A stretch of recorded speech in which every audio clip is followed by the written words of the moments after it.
Planet Earth is 1/4 land and 3/4 water geographically. The average human body is composed of up to 90% of its weight in water from birth. The human fetus spends 9 months approximately in utero and in water. All living creatures that have breath are born in and or from water. The Earth contains roughly 368 trillion cubic meters of water. Humans throughout history have used less than 10% of the world's water resources at any time. The average modern-day human being uses approximately 100 gallons of water a day. That is 5 times the weight of the average human being, over 800 pounds. The average healthy human being will drink up to 3 gallons of water a day. All of the planet's most ancient mythos, theos, and cosmologies record creation events that begin with water. All laws, since primordial antiquity, were written to regulate land and sea separately. Laws pertaining to land became the law of the land, or rather natural or common law, and laws pertaining to the sea became law of the sea, or rather maritime admiralty law, which is international law and the same everywhere in the world, no matter where you go. All laws since time immemorial originate from and are based upon ecclesiastical or canon law via the ancient laws and ecclesiastical right of kings. Natural or common law primarily preserves the inalienable rights and needs of human beings who live on land, differing between nations. The law of the sea, or maritime admiralty law, primarily grants the right that is legal to conduct merchant, banking, corporate, international commerce. Seeing how living persons cannot live on or in water for extended periods of time, and the Earth's seas have been used primarily for travel since antiquity, regulation of the sea for merchant, trafficking, shipping, and commerce through law became necessary for the merchants of nations to do business internationally.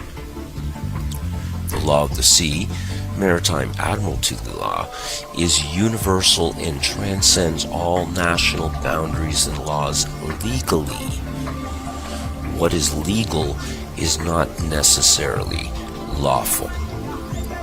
Natural or common law, the law of the land preserving the rights and freedoms of living persons, is lawful. Maritime admiralty law, or UCC, Universal Commercial Code, is legal, and that legal robbery and murder.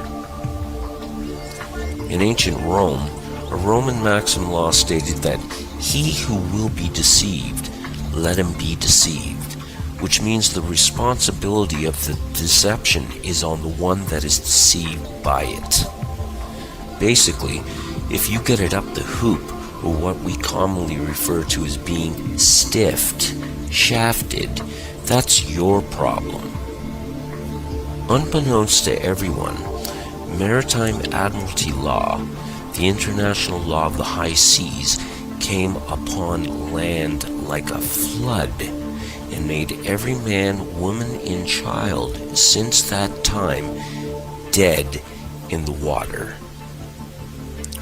The word maritime comes from the Proto-Italic cognates mer, mar, mare, and mari, which all mean water.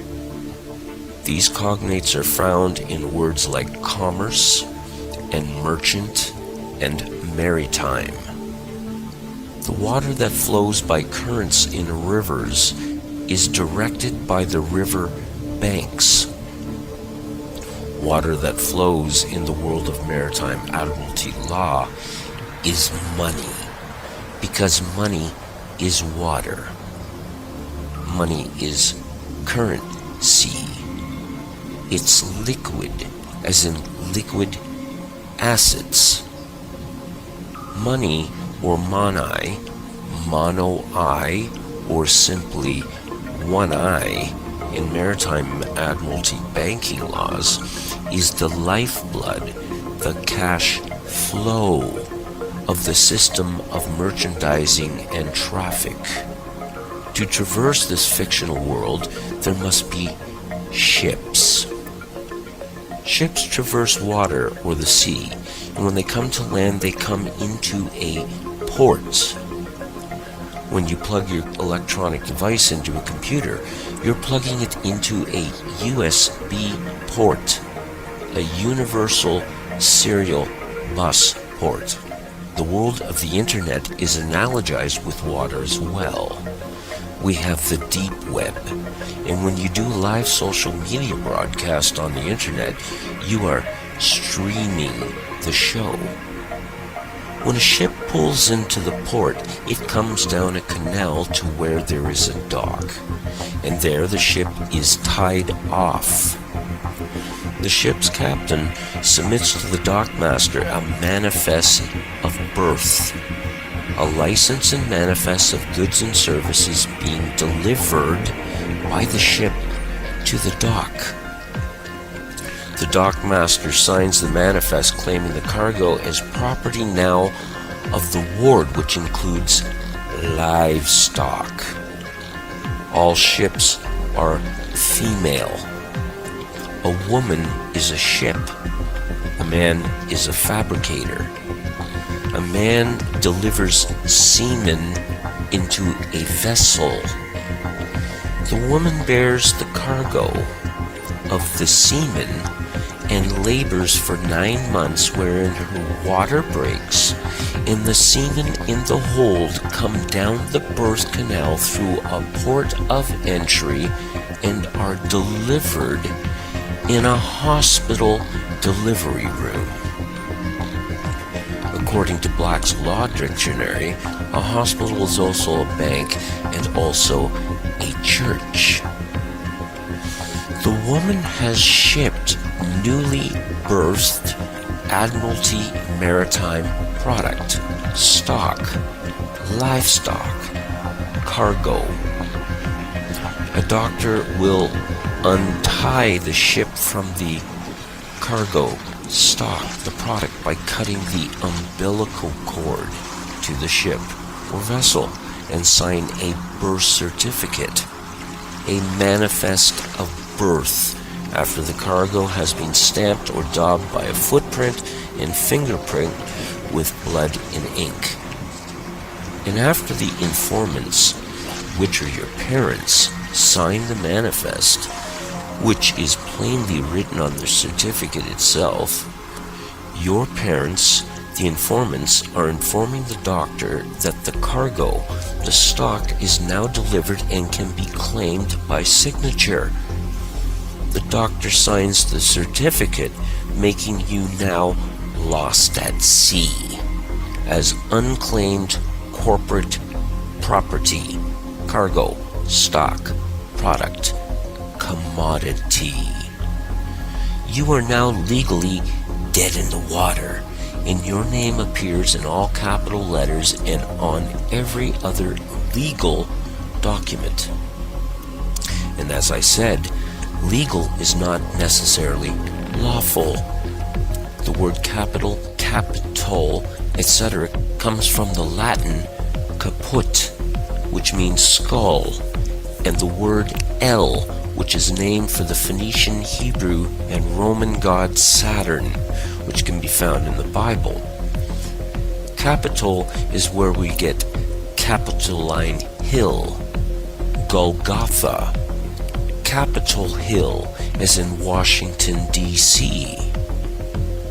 Caesar in antiquity ruled from the hill, just as modern-day presidents, monarchs, and popes rule from hills.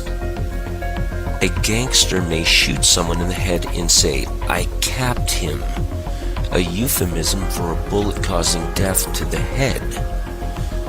The word captain comes from the word capital, which means money, or one eye, and equals water, the currency ration. All corporations are fictional. They exist on paper as a dead body vessel, just as your name in all caps on a birth certificate. The Constitution of the United States was formed in 1776, but the Constitution of the Incorporation of the United States was in 1871. The Corporation of the United States was formed in Delaware, Maryland in 1871 and became the United States, Inc. All citizens of U.S. Inc. have a license to work for U.S. Inc. They are employees. All corporations must have three things: a president, a vice president, and a secretary treasurer. Everything in the world of merchant corporate banking law revolves around ships, as ships are carried by the water, which is the current sea, and all corporations are ships. If you want to have a car, you must have an ownership. If you want to be a citizen of a nation or country, you must get a citizenship. If you go into business with someone, you enter a partnership. If you want to learn a trade, you may enter an apprenticeship. Want to go to college and get your degree? Get a scholarship. Want to go buy a new car? You go down to the dealership.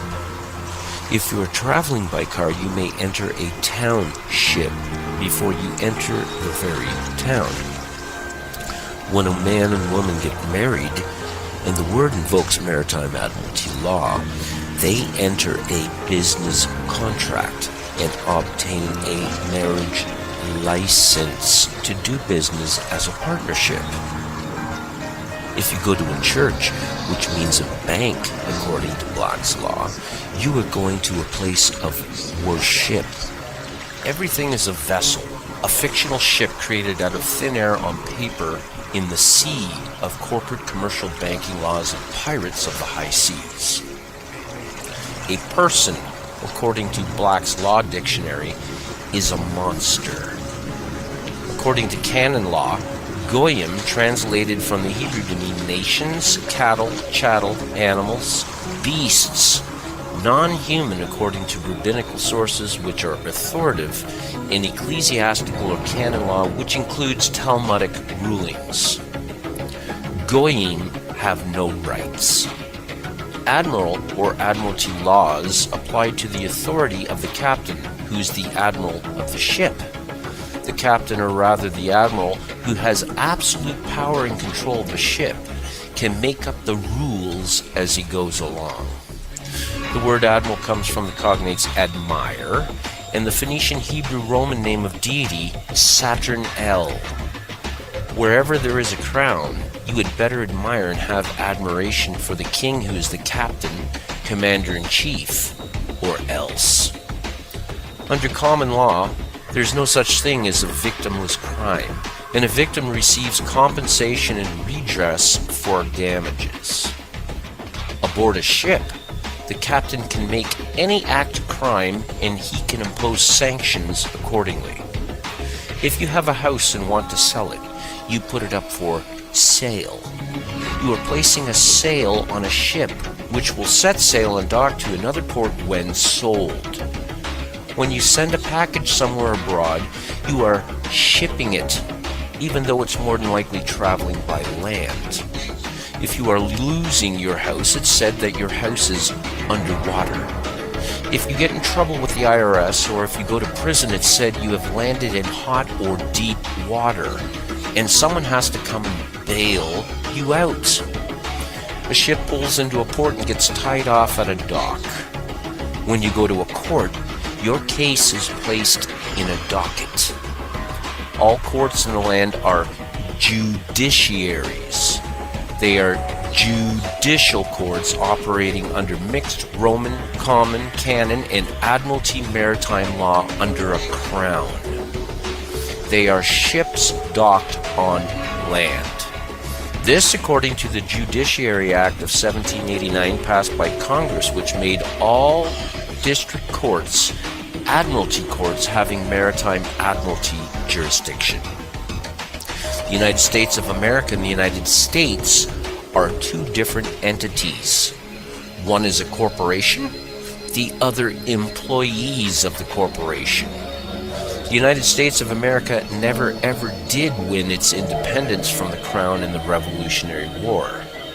The Charter of Virginia of 1606 granted colonists a license to settle and colonize America by the King. The Treaty of 1783, after Cornwallis surrendered to Washington at Yorktown, completely contradicts and negates the generally assumed and taught notion that America won its independence from Britain. The first article of the Treaty of 1783 relinquishes all claims to America except for the continued tribute to the King under the Charter of Virginia of 1606. The charter was invoked by King James I, who gave you the King James Bible, and it states in Section 9 of the charter, and I quote, "Yielding therefore to us, our heirs and successors, the 5th part of all the same gold and silver, and the 15th part of all the same copper, so to be gotten or had, as is aforesaid, without any other manner or profit or account, to be given or yielded to us, our heirs or successors." The Revolutionary War was over in 1781, but the Treaty of 1783 was signed 3 years later, which means the war was not over, nor was it won. The Treaty of 1783 upheld the tribute to the King's venture by the colonists, which means America remains to this day a British colony that pays tribute to the Crown, as imposed by the Charter of 1606. America was conquered. Liberty is not freedom. A sailor on a ship gets liberty when he's allowed to have a short leave from the vessel when the ship pulls into port. A dog has liberty on a leash when you take him for a walk. A prisoner gets liberty when he's allowed out of the cell into the courtyard for a few hours while under the careful watch of snipers. Liberty is a license. It is a privilege allowed by a ruler, owner, king, etc. to a subject of the same. America never has been the land of the free at any time. It's the land of liberty on the leash of the Crown. In the year 1106, the judgments or rules of Oleron were first implemented by Eleanor of Aquitaine, after her return from the Second Crusade, having accompanied her first husband, King Louis VII. These were codified maritime admiralty laws that were supposed to protect the Crusaders' estates and titles while they went and fought the Crusades. This was based on the Greek maritime law of Rhodes of 900 BC called Lex Rhodia, which in turn came from the mariner laws codified ecclesiastically by the Phoenicians, who began their merchant mariner empire in 1586, lasting 1,000 years. In the year 1666, a great fire broke out in London while the Black Plague was ravaging Europe. The fire was intentionally set in Pudding Lane, as some historians believe, to clear out the slums to make way for what would eventually be the City of London. Parliament, behind closed doors in secret, invoked the Cestui Act of 1540, enacted by the then King Henry VIII, reworked and instated by Charles I of the time. Cestui from the Old French into English means "this killed that life." This made all men, women, and children presumed and assumed dead, and a trust set up. According to Black's Law Dictionary, cestui means the person whose life measures the duration of a trust, gift, estate, or insurance contract. The life of a trust is 7 years under the law of limited liability.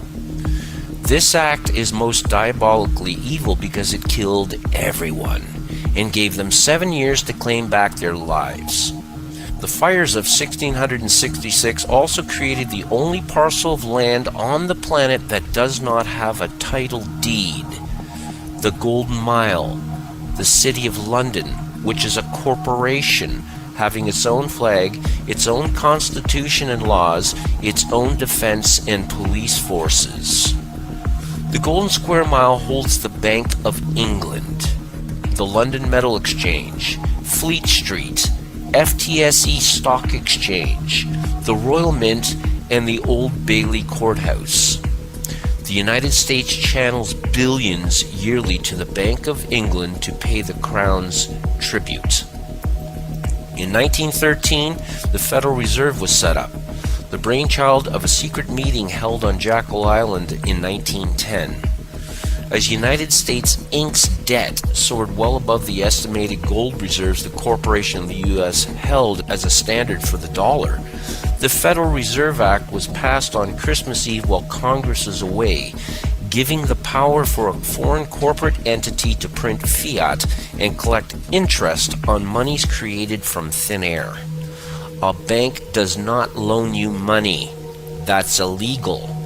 A bank gives you credit, which is legal, but not necessarily lawful. In 1917, the Balfour Declaration was introduced, paving the way for the establishment of the State of Israel in 1948. The Bolshevik Revolution broke out in Russia that was funded and began by Wall Street bankers such as Jacob Schiff and J.P. Morgan. That same year, Woodrow Wilson signed in the War Powers Act that basically stated that the U.S. was stopping all trade with the enemy except for those whom are granted a license, which excluded Americans. Licenses began to be issued in 1933. In 1933, the U.S. had reached Section 11 bankruptcy. President Roosevelt amended the War Powers Act of 1917 and declared all U.S. citizens as enemies of the state. There was a declared national emergency on March 9th, with an emergency act being passed placing all power, property, and resources of the U.S.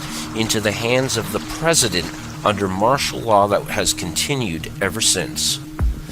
This is renewed yearly by executive order. The Federal Reserve began to print fiat money. The all-seeing eye was placed on the dollar bill. All men, women, and children born ever since arrive as collateral for U.S. Inc.'s debt, as slaves and enemies of the state. The balance of debt versus collateral is determined through illegal wars for profit, where the debt versus collateral is balanced, or rather the herd of slaves is thinned out. What all this means, ladies and gentlemen, is you are all slaves and cannon fodder for the nations you are in and who are subservient to the rulers running them. You have been turned into collateral for national debts. Consider this when hearing about the imminent collapse of the economy soon to take place. When debts cannot be paid, you are said to be in deep water, and those in deep water usually drown. Shylock, according to Shakespeare, asked for a pound of flesh to pay the bill. The owners of U.S. Inc. demand the same according to Admiralty Maritime statutes you are all under. The sun never did set on the Roman Empire, and Rome is just as alive today as it was a couple thousand years ago. You are all owned property and subservient to a crown, whether you like it or not. You are all considered dead and unclaimed by the crown, who laid claim and made you their bitch. You cannot, nor are you allowed to speak for yourself, as dead persons cannot speak, and is why you need a lawyer to speak for you in a court. The dead have no rights. This is all based upon ancient ecclesiastical or canon law at its root and core. When you board a ship called a church, which is also considered a bank under maritime admiralty, and embark upon it, the licensed and registered pastor or priest must teach and keep you obedient to the monarch, the crown. because he who wears the crown, which is the monarch, is the head of the ship called church. He is the king, the lord and captain of the ship called church, and the pastor to priest is an agent of the crown. Maritime Admiralty, or rather Universal Commercial Code, or UCC, is the matrix pulled over everyone's eyes that governs all, because everything has been made into ships on the sea of corporate commerce. Without their one eye, which is money, which is water, all ships are dead at sea and cannot traverse their fictional matrix they created. It's now high time for a concerted universal mutiny.